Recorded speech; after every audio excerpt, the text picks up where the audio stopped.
Dance for Parkinsons has been around as a method of working with people living with Parkinsons for about 10-15 years, and there's a lot of research behind it that states that the way that dancers think when we're dancing is really useful to support people living with Parkinsons to be able to find fluidity within their movement. I'll just take our rays of sunshine in different directions, slowly.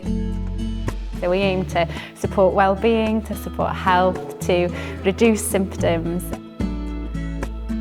I'm Helen Wyn Parry and I play the harp in the Dance for Parkinsons classes as well as lead the vocal sessions. We're sinking in that mud. The harp is a fantastic instrument for this type of class and activity.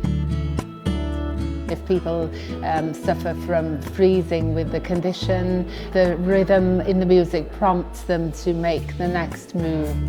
So that fluidity helps the physical aspect of living with Parkinson's. Well, I think one thing to say about the group is that we all miss the group very much in the summer holidays because we shut down for 6 weeks. The group is a fun group. Like this morning I felt a bit off and I thought I could do with not going, but I always feel better when I've been here. Also I think it's good that Anne, Harrod and Helen both communicate bilingually.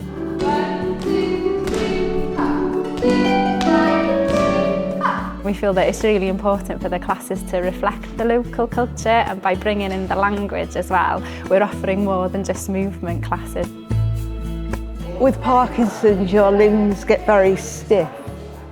At the end of this, people who are holding on to chairs often are doing the exercise without holding on to chairs.